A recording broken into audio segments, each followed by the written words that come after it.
I believe there was some confusion about the timing, so I apologize for that. I'm sorry you had to wait.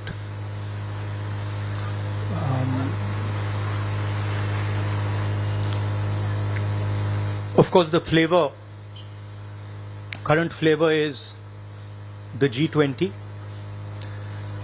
and the G20 is about India's position in the world. And what is very important for a country like India is that there is a level playing field and transparency in our economic environment and with regards to the businesses that operate in our country. This morning, two prominent global financial newspapers have raised a very important question. So that's the Financial Times, and you can see right on top, Adani Group, hidden investors and a secret paper trail. Here is another one, The Guardian, Modi-linked Adani family secretly invested in own shares, documents suggest. And the third one, a wealthy Indian family with links to Modi invested in own shares. Now, these are not any random newspapers. These are newspapers that affect investment in India. They affect the perception of our country in the rest of the world. Now, there are a few questions that they are asking. These newspapers are asking. First of all, they are stating clearly that over $1 billion of money went from India, was circulated in different places, and then came back to India. This is, according to them, clearly proved with documentation that they have. Right? So the first question arises, whose money is this? ये किसका पैसा है? ये अदानी जी का पैसा है या ये किसी और का पैसा है? So that is the first question. Second question, the mastermind behind this is a gentleman called Vinod Adani. He is the brother of Mr. Gautam Adani, and there are two other people who are involved in this round tripping of money. One is a gentleman called Nasser Ali Shaban Ali, and another is a Chinese gentleman called Chang Chung Ling. So the second question arises, why are these two foreign nationals being allowed to play with the valuation of one of the companies that controls almost all of Indian infrastructure? Who are these people? And why are they being allowed to do this? And what is the role of the brother of Mr. Adani in all this? The final point, which is a very interesting point, is that there was an investigation, evidence was given to SEBI, and SEBI gave a clean chit to Mr. Adani. And it's very interesting to note that the same gentleman who gave a clean chit to Mr. Adani is today a director in NDTV. So it is very clear that there is something very wrong here. Now, we are trying to show the world that we are a transparent economy. We are trying to show the world and our businesses that India has a level playing field. The question, of course, is why is this one gentleman who is close to the Prime Minister of India allowed to move $1 billion to pump up his share price, to use that money to capture Indian assets, airports, ports. Why is there no investigation taking place? It's very important that the Prime Minister of India, Mr. Narendra Modi, clears his name and categorically explains what is going on. At the very least, a JPC should be allowed and a thorough investigation should take place. I don't understand why the Prime Minister is not forcing an investigation. Why is he quiet? Why doesn't he say that he is going to make sure that this issue is investigated and the people who are responsible are put behind bars? So this is raising a very serious question on the Indian Prime Minister just before leaders of the G20 are coming here, are going to be our guests, and they're going to be asking the question, what is this special company? This company that is owned by a gentleman close to the Prime Minister, why is it that in an economy like India, this gentleman is being given a free ride? They're going to ask this question, and I think it's very important that this matter is made clear before they arrive. हाँ, हिंदी में। एक minute. देखिए, G20 का समय है। अलग अलग देशों से यहां लीडर्स आ रहे हैं और आज सुबह एक बहुत गंभीर मामला उठाया गया है। दो फाइनेंशियल न्यूज़पेपर्स में, दुनिया के जो मशहूर फाइनेंशियल न्यूज़पेपर्स हैं, ये गार्डियन न्यूज़पेपर है, इसमें साफ लिखा है, जो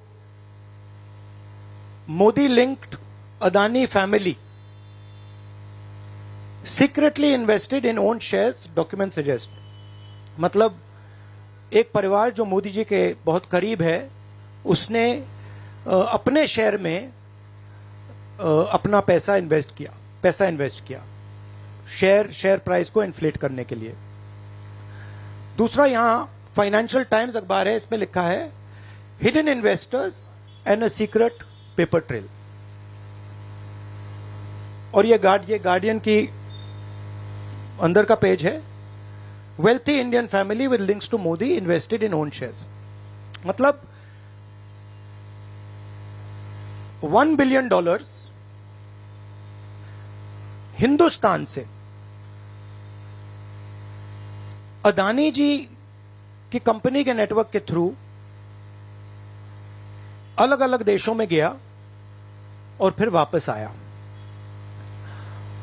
और उस पैसे से अदानी जी ने, जो उनकी शेयर प्राइस थी, उसको बढ़ाया, इन्फ्लेट किया, और उस फायदे से हिंदुस्तान का जो इंफ्रास्ट्रक्चर है, जो अदानी जी एयरपोर्ट्स खरीद रहे हैं, पोर्ट्स खरीद रहे हैं, अभी यहां धारावी में शायद उनको बड़ा प्रोजेक्ट मिला है, तो ये सब जो हिंदुस्तान के जो एसेट्स हैं, जो पूंजी हैं, जो अदानी जी खरीद रहे हैं, वो इस पैसे से शेयर प्राइस को इन्फ्लेट करके खरीद रहे हैं।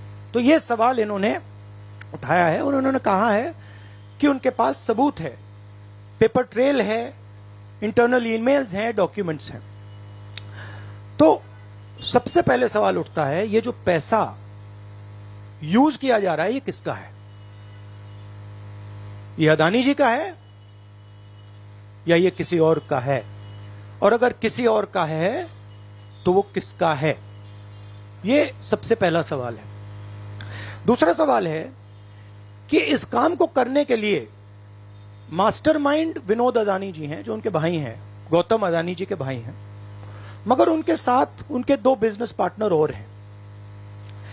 एक का नाम नासिर अली शबान अली और दूसरा चैंग चुंग लिंग चाइना का है। तो दूसरा सवाल यह उठता है कि जब अदानी जी हिंदुस्तान का इंफ्रास्ट्रक्चर खरीदे जा रहे हैं, तो ये जो चाइनीज नेशनल है, ये इसमें कैसे इन्वॉल्व है? इसका क्या रोल है? इसने क्या किया? ये साबित होना चाहिए। ये दूसरा सवाल। और ये जो फॉरेन नेशनल्स हैं, ये हिंदुस्तान की शेयर मार्केट को कैसे मैनिपुलेट कर रहे हैं, ये सवाल क्यों नहीं पूछा जा रहा है? नेशनल सिक्योरिटी का मामला है। अदानी जी डिफेंस में काम करते हैं, इंफ्रास्ट्रक्चर में काम करते हैं, एयरपोर्ट स्पोर्ट्स में काम करते हैं। तो ये जो दो फॉरेन नेशनल्स हैं, खासतौर ये जो चाइनीज आदमी है चैंग चुंग लिंग, इसका क्या रोल है? ये दूसरा सवाल। और तीसरा सवाल, जो सेबी का इन्वेस्टिगेशन हुआ था जिसने क्लीन चिट दी, जिस व्यक्ति ने इन्वेस्टिगेशन किया और जिसने क्लीन चिट दी, आज वो अदानी जी का जो चैनल है एनडीटीवी, उसका डायरेक्टर है। तो मतलब ये एक नेटवर्क है। इसमें आपको इंस्टीट्यूशनल कैप्चर दिख रहा है। सेबी का चेयरमैन क्लीन चिट देता है और उसके एकदम बाद अदानी जी की कंपनी में डायरेक्टर बन जाता है। इंटरनेशनल मामला है, स्टॉक मार्केट को इन्फ्लेट किया जा रहा है और उस इन्फ्लेट करने के बाद उससे हिंदुस्तान के एसेट्स खरीदे जा रहे हैं।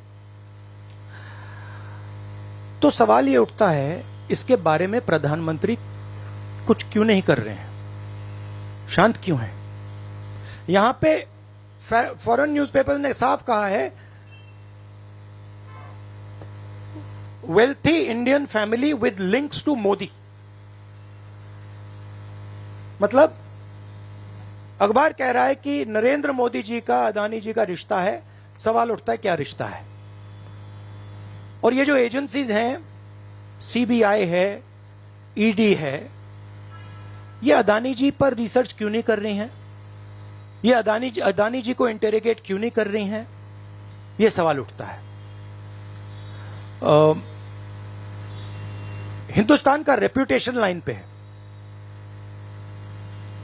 G20 हो रहा है, हम कहते हैं कि यहां पे लेवल प्लेइंग फील्ड है, हिंदुस्तान ट्रांसपेरेंट है, यहां पे भ्रष्टाचार नहीं है। और उन सबके सामने जब वो यहां आ रहे हैं, उनके सामने ये उदाहरण है, $1 बिलियन यहां से जा रहा है, स्टॉक प्राइस इन्फ्लेट की जा रही है, इंफ्रास्ट्रक्चर और एसेट्स खरीदे जा रहे हैं। जिसने इन्वेस्टिगेशन किया उसको अदानी जी ने मतलब अपनी कंपनी में नौकरी दे दी। तो ये हिंदुस्तान की इमेज को डैमेज कर रहा है और इसीलिए प्रधानमंत्री को एकदम एक्शन लेना चाहिए और कहना चाहिए कि हां, हम जेपीसी लागू करेंगे, जेपीसी इसको इन्वेस्टिगेट करेगी और फुल स्केल इन्वेस्टिगेशन होगा अदानी जी का। Thank you. एक चिल्लाइए मत प्लीज, चिल्लाइए मत, मैं आऊंगा। चिल्लाइए मत। अरे संजीव, मैंने संजीव को बुलाया, प्लीज आपका टर्न आएगा, आप इंतजार कीजिए।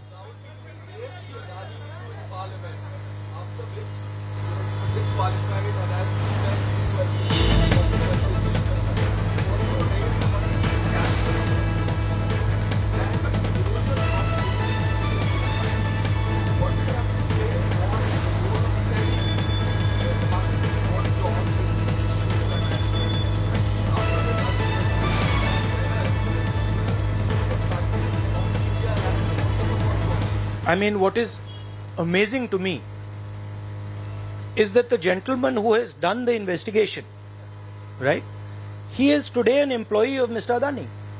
What does that tell you about the nature of investigation that the gentleman did? Right?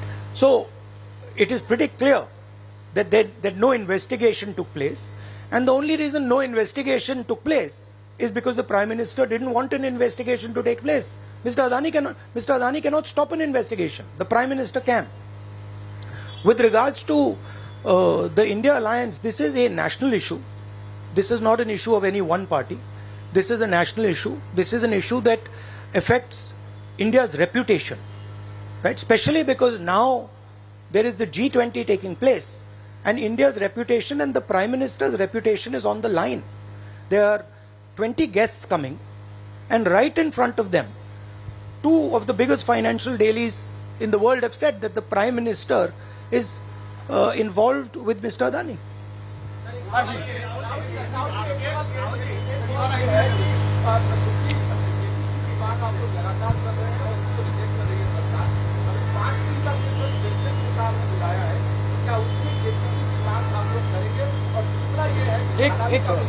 एक सवाल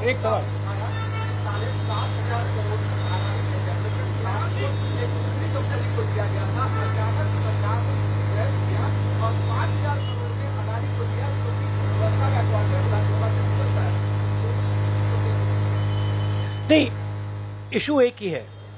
इशू ये है कि आज हिंदुस्तान में कोई लेवल प्लेइंग फील्ड नहीं है।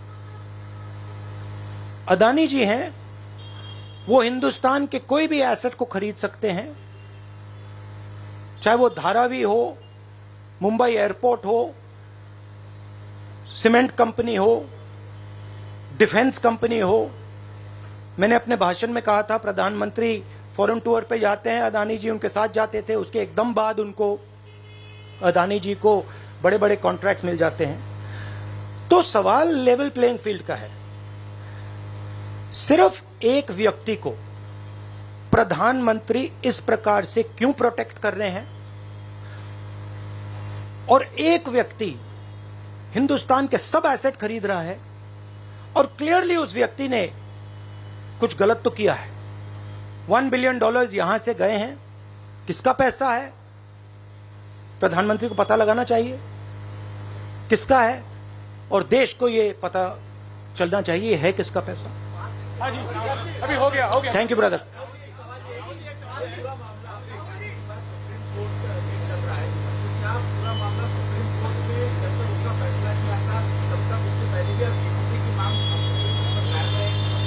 नहीं, देखिए, हमने ये रेज किया है क्योंकि यहां पे G20 हो रहा है और हिंदुस्तान की रेप्यूटेशन की बात है, ठीक है। और ये बिल्कुल क्लैरिटी से बोला है इन्होंने। ये कह रहे हैं कि इनके पास डॉक्यूमेंट्स हैं, इनके पास ईमेल्स हैं, $1 बिलियन यहां से गया है और वापस आया है, उसके माध्यम से शेयर प्राइस बढ़ाई गई है, और उस शेयर प्राइस के बढ़ाने से हिंदुस्तान के एसेट्स खरीदे गए। तो मैं तो इसको रोज उठा रहा हूं, जब भी चांस मिलता है मैं इसको उठाता हूं, और हम उठाते जाएंगे। Yes ma'am, yes ma'am, yes ma'am.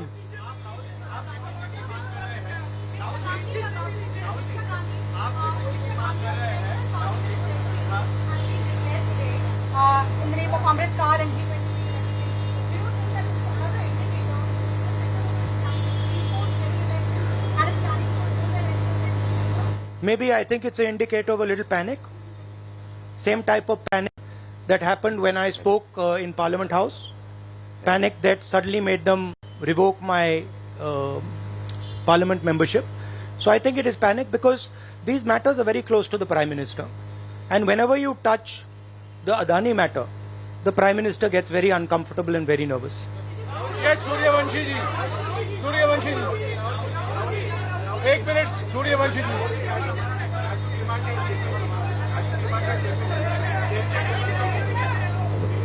Hello. I don't think there's any difference in opinion. We are very clear. A JPC should be called, and this matter needs to be investigated. This is a matter of India's reputation, India's global reputation. That should be investigated. Rahul ji, Adani group की तरफ से दलील दी गई है। राहुल जी यहाँ राहुल जी इधर, राहुल आपके left तरफ, Rahul ji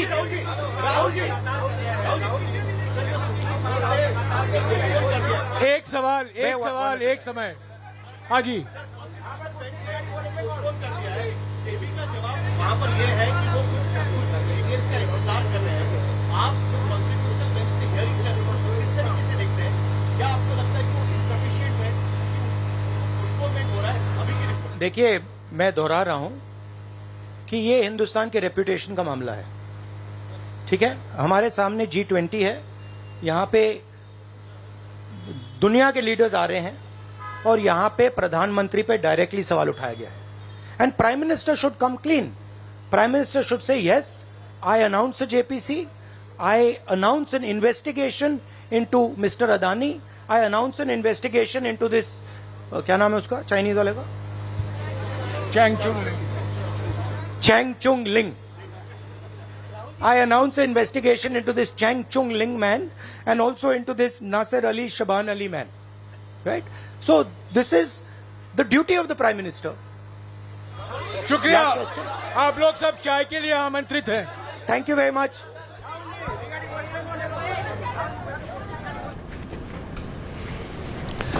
Okay, that was Rahul Gandhi addressing a press conference, and as expected and as we told you here on India Today, it was completely focused on the Financial Times report on Adani. The allegations in that report were detailed by Rahul Gandhi, and he says at the very least a joint parliamentary committee investigation needs to happen. He's also questioned why the Prime Minister has been silent on the Adani issue since the Hindenburg report that came out earlier this year as well. Rahul Gandhi making it very, very clear with this press conference that Adani, like the Rafale issue in 2018, 2019, perhaps is going to be his mudda number one, or at least one of his most high-profile issues in the attack against the Modi government. Crony capitalism, big business, all elements that were present in Rahul's big war cry in 2018, 2019. The body language this time very much the same. The layers are also very much the same. And Rahul Gandhi pointing an angry finger at the Modi government and specifically that of the Prime Minister to say, you owe the country answers as far as the Adani issue is concerned. Why have you been silent? Rahul Gandhi detailing many of the allegations put out in those reports, taking those names as well and calling for an investigation. How much political momentum is this issue going to give the larger Team India alliance remains to be seen, because so far it is only Rahul Gandhi of the Congress party and to an extent the Udhav Sena that has taken up the Adani issue in a way that that comes anywhere close to consistency. All of the others have been largely either hypocritical or silent